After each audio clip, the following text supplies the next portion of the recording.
Hello guys, welcome to my channel. So இந்த சாப்டரில் நம்ம என்ன பார்க்க போகிறோம் அப்படின்னா, எப்படி துரோணாச்சாரியர் திரௌபதன் பாஞ்சால நாட்டு அரசனான திரௌபதனை எப்படி பழி வாங்க போகிறாரு அப்படிங்கிறது தான் பார்க்க போகிறோம். துரோணாச்சாரியர் தன்னுடைய சீடர்களான கௌரவர்களையும் பாண்டவர்களையும் கூப்பிடுறாரு. ஸோ இப்போ நீங்கள் எனக்கு குரு தட்சணை தரத்துக்கான நேரம் வந்துருச்சு அப்படிங்கிற மாதிரி சொல்கிறாரு. அதுக்கு எல்லாருமே ரெடியாக இருக்காங்க குரு தட்சணை தரதுக்கு.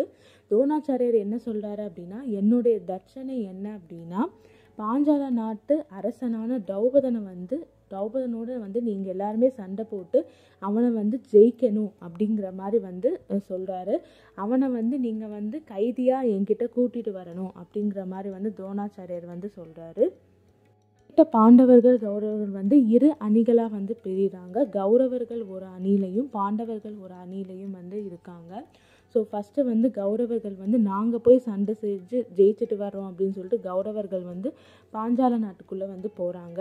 ஆனால் பாஞ்சால நாட்டு வீரர்களோட கௌரவர்களால் சண்டை போட்டு ஜெயிக்க முடியலை. அவங்க எவ்வளோ முயற்சி செய்தும் அந்த போரில் தோற்று போகிறாங்க. இப்போ பாண்டவர்கள் உள்ளே நுழையிறாங்க.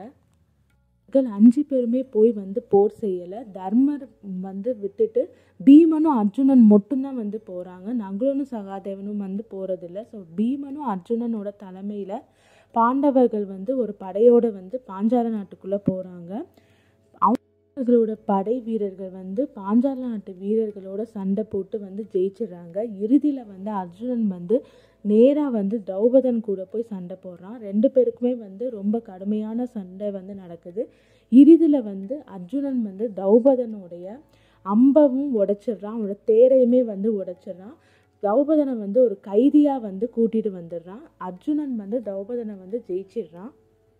கூட்டிகிட்டு நேராக அர்ஜுனன் எங்கே போகிறான் அப்படின்னா, அவனுடைய குருவான துரோணாச்சாரியர்கிட்ட கூட்டிகிட்டு போகிறான். நீங்கள் சொன்ன மாதிரி நான் பாஞ்சால நாட்டை ஜெயிச்சிட்டேன். அதோடைய அரசனான திரௌபதனையுமே கைதியாக கூட்டிகிட்டு வந்துட்டேன் அப்படின்னு சொல்லிட்டு அர்ஜுனன் சொல்கிறான். அதை பார்த்த துரோணாச்சாரியர் ரொம்ப சந்தோஷம் அடைகிறாரு. அவர் திரௌபதன் கிட்ட என்ன சொல்கிறாரு அப்படின்னா, இப்போ உன் நாட்டு ஃபுல்லாமே என்கிட்ட இருக்குது. இப்போ நீ என்கிட்ட கைதியாக இருக்க. இருந்தாலுமே நீ செஞ்ச தப்புக்கு நான் எந்த ஒரு தண்டனையும் கொடுக்க விரும்பலை. இப்போ கூட உன்னோட நாட்டை நான் உன்கிட்ட திருப்பி கொடுத்துட்றேன்.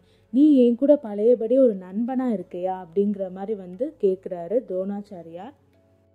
எப்போவுமே ஒரு அரசனோட தான் நண்பனாக இருக்கணும் அப்படின்னு சொல்லிட்டு நினைக்கிறனால, நான் ஜெயிச்ச இந்த நாட்டில் தெற்கு பகுதியை நீ எடுத்துக்கோ, வடக்கு பகுதியை நான் வச்சுக்கிறேன் அப்படின்னு சொல்லிட்டு துரோணாச்சாரியர் சொல்கிறாரு. இப்போ நானும் ஒரு நாட்டோட அரசன் தான். நீ என் கூட தாராளமாக நண்பனாக இருக்கலாம். நீ செஞ்ச தப்பு எல்லாமே நான் மன்னிச்சிடுறேன் அப்படின்னு சொல்லிட்டு துரோணாச்சாரியர் சொல்கிறாரு.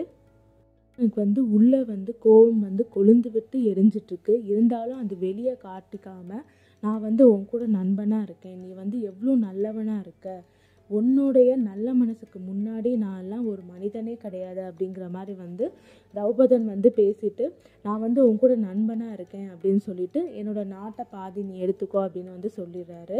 இந்த நிகழ்ச்சி நடந்து முடிஞ்சதுக்கப்புறம் திரௌபதன் என்ன பண்ணுறாரு அப்படின்னா, இந்த உலகத்தில் எப்படியாச்சும் துரோணாச்சாரியரை ஜெயிக்கிற மாதிரி ஒரு பையன் எனக்கு வேணும் அப்படின்னு சொல்லிட்டு நிறைய முனிவர்கள், சக்தி வாய்ந்த முனிவர்கள் எல்லாமே பார்க்குறதுக்காக போகிறாரு.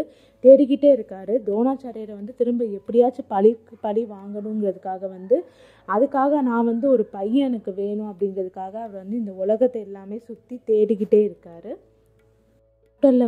எப்படி துரோணாச்சாரியர் திரௌபதனை பழி வாங்குறாரு அப்படிங்கிறத பார்த்துட்டோம். அடுத்த சாப்டரில் தீர்தராஷ்டிரர் பாண்டவர்களை அழிக்கிறதுக்கு ஒரு திட்டம் தீட்டுறாரு.